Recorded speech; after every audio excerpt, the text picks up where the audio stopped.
Hello everyone and welcome to Black Nouveau. I'm Earl Arms and this is our July edition. The year is only half over, but Milwaukee has already reported more stolen cars this year than in all of 2020. James Causey talks with the executive producer of a music video trying to end the stolen car crisis. Arnitta Holliman is Milwaukee's new director of the Office of Violence Prevention. We'll talk to her about her priorities and plans for decreasing violence in our city. And we'll visit two very different gardens this month. Liddy Collins invites you to walk the labyrinth at Alice's Gardens for a soothing and calming experience.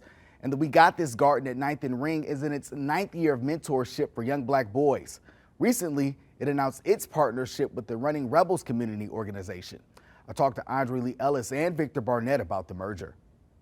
This is what it looks like when you're trying to break down the stereotypes, trying to make sure that our young people have something to strive for.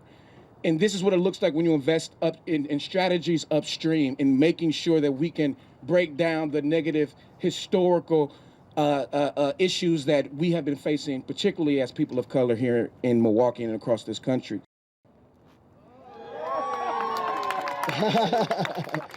Praise God. That looks good. Get your pictures.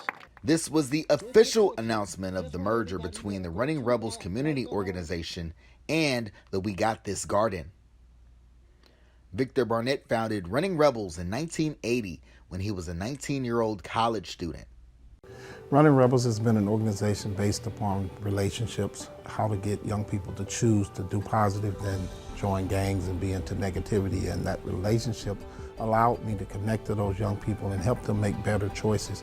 Our goal is to prevent young people from entering into the juvenile justice system. We intervene when young people do make mistakes and help them get back on track and make better decisions. And our goal is to help young people transition to become healthy, connected adults in the community. Andre Lee Ellis created We Got This more recently in 2014. Well, you know, We Got This is an organization that started in June 2014 with a young man on my block on 9th and Ring, located in the 53206 zip code in Milwaukee, which was deemed one of the worst zip codes to raise a black child in America. Well, when they were going to arrest the young man, I just stepped in and tried something different, offered him a job in the garden, the community garden we have on the corner, to pay him $5 an hour, $20. He worked hard. The next week he returned with some friends. And by the end of that first summer, we had 100 boys working, and we paid them only through Facebook posts on Saturdays and the people coming to pay them. Not too long ago, I had the chance to talk with both of them about the merger. It needed to happen. For 9 seasons, it was just me. Basically, board of directors, volunteers from within the community coming together to make this happen, mainly on Saturdays and every other day. Seeing the greater need that we could serve in the community collectively, the board of directors, Victor, Dawn, and others decided that a merger would be good. Took me a moment until I found out that it was Victor Barnett and Running Rebels. Victor and I are born the same month, day, and year. This is my twin to me. We even working together, we found out we went to the same junior high school together. So why not us come together? Also, Milwaukee at this time needs a moment where they see black men come together for the betterment of the community for real, especially as it represents talking about fatherhood and attacking all of those things in a community that seem to eliminate the black man often as not being visible. So a lot of times you don't have to be the birth dad, we have to be the earth dads. Well, sometimes I think in life things are meant to be, and I think this is one of those things that's meant to be. Our city has moved from a beautiful city to having some challenges now. And I think one of the things that's needed is a sign of unity, of people working together. And for Andre and I to be willing to come together, take that first step to show here's two brothers working together and willing to come together. I think it sends a message The timing is perfect for that message. I'm excited about the other people that will see that that's the answer and solution to our problems. So getting it started is exciting for us to be able to work together. And work together they do. On Saturdays from June to August, from 8 a.m. until noon, you can find Andre, his wife Angela, Victor, and his wife Dawn greeting the young men and preparing them for the morning session. Today is the 16th. I'll get one more person. How did COVID, though, come into play specifically? I think everybody was affected. We had to reduce our numbers. We had to adjust the way we did the work. And our young people were in need. There are young people that need to be around, need to socialize, need that guidance. So when COVID came and kind of put a dent in that, I think now being able to open up slowly, as he stated, we'll start back with programming, smaller numbers, but it is so important to our young people to start getting back together and being able to uplift each other. And I think what we're doing here gives that platform for them to get started with that. I'm not sure how serious people took it at first. Later on, it became serious when people started really losing people. But we had to become a service station.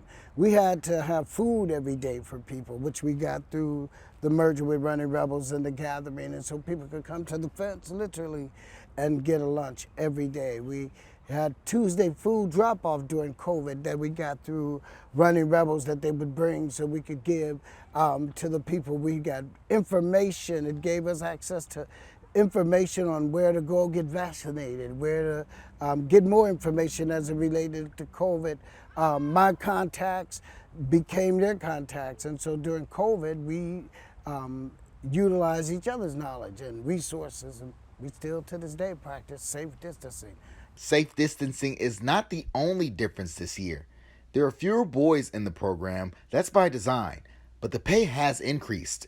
Instead of $20 for the 4 hours, each boy now gets $40 per day, or $10 an hour. Well, we're excited about the young people getting their hand in the soil. As Andre stated, their hand in the soil. They can't definitely have it on a trigger, which is so important. There's scholarships available for young people in agriculture, so to get them introduced to that is exciting for us. So everything from better understanding their culture to character building to just being around men to be role models and examples for them is exciting. If we work together, collectively combining the resources, hubbing up amongst each other, if we do that, we can cover more territory. And the more people that find out about it, maybe the more people that'll be about it. It's your boy Doc on the beat. I'm back. It's your boy Trey D. I got another message for y'all. Listen up. It's time for y'all to slow down. No one's safe when you drive over the limit.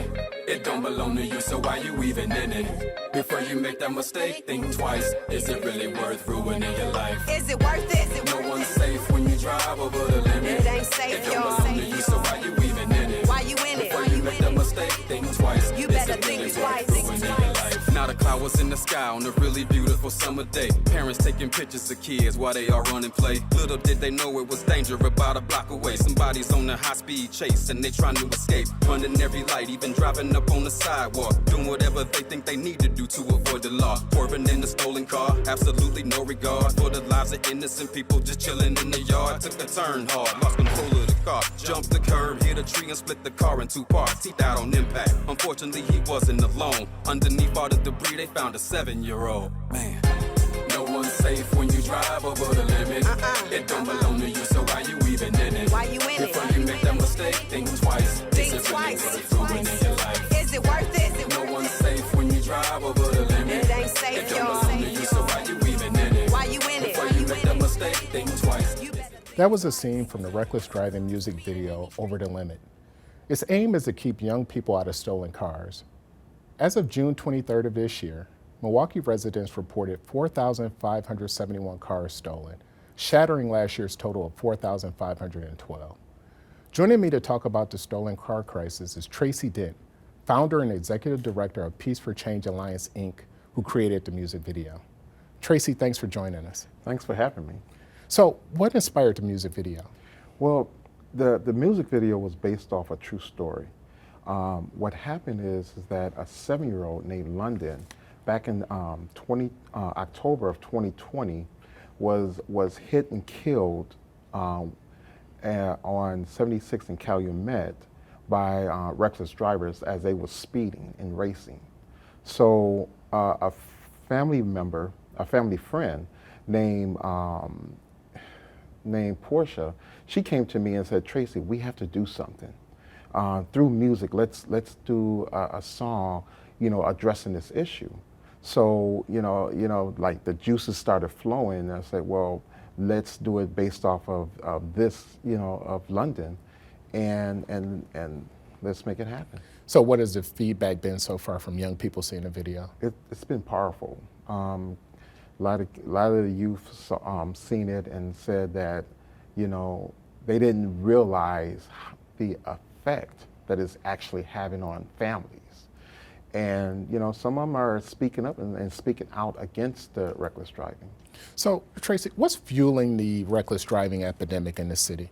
Well, I mean, they like to have fun. And one of the things is that, hey, let's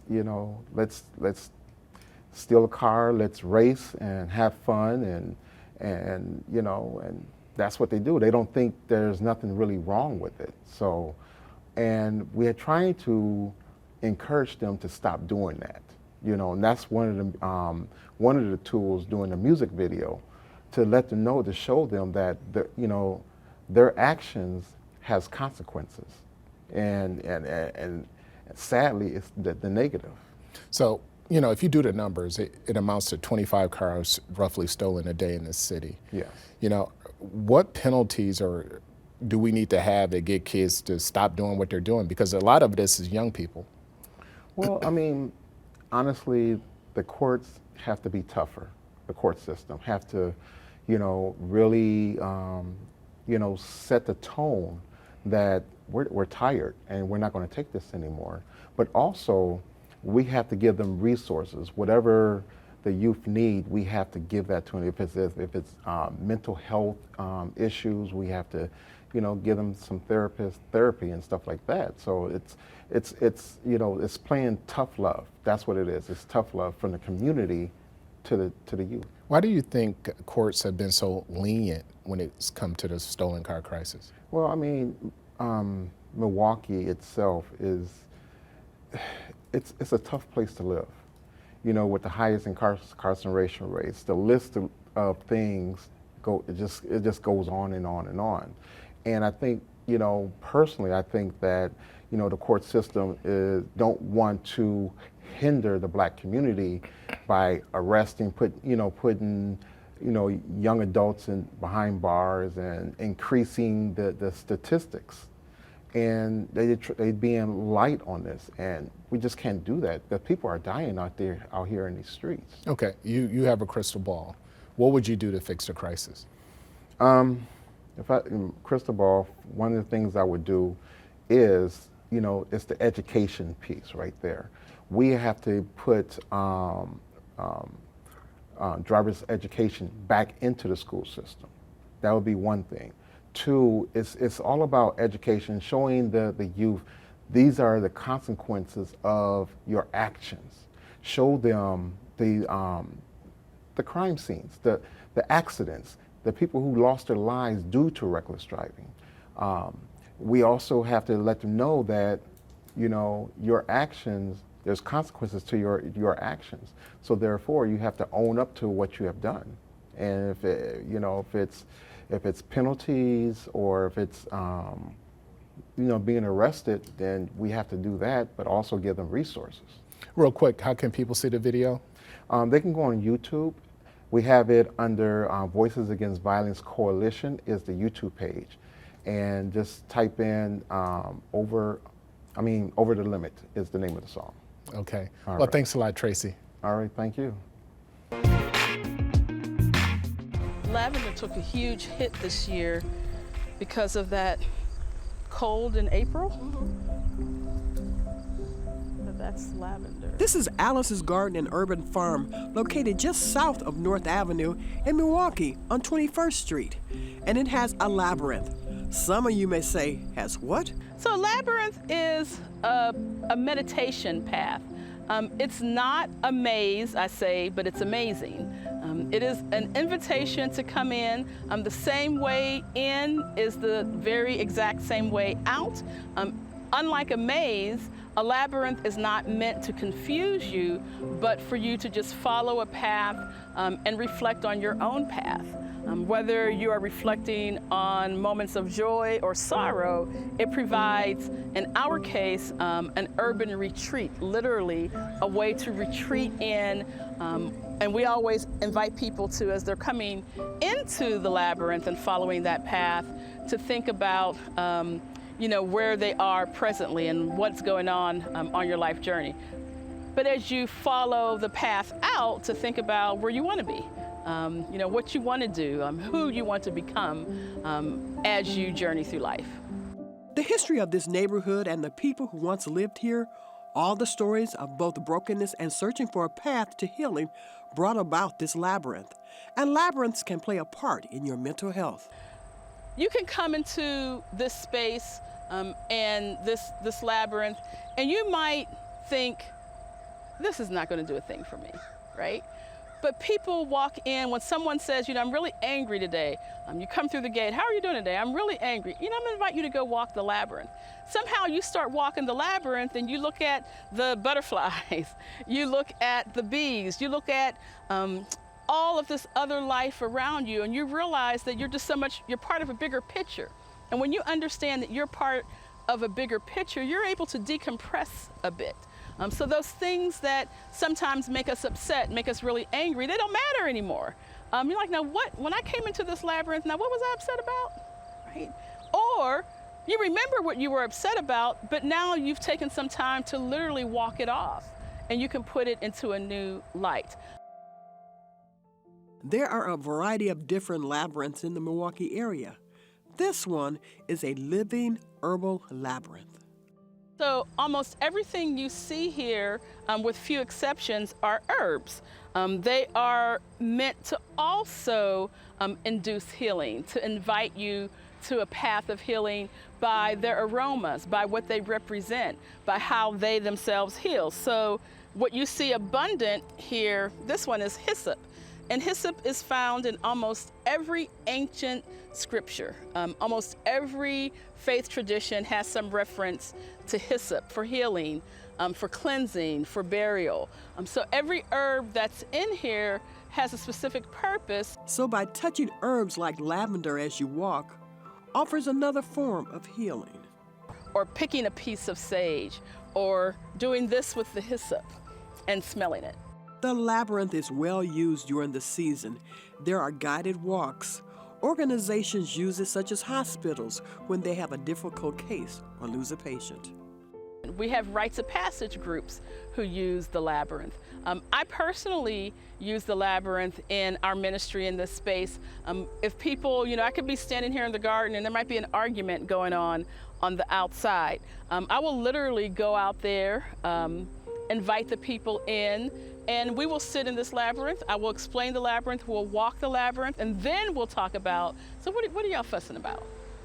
What's going on? There's just something that happens when you're following, when you're intentional about your footsteps, right? Something really sacred happens when you understand that your life is a journey.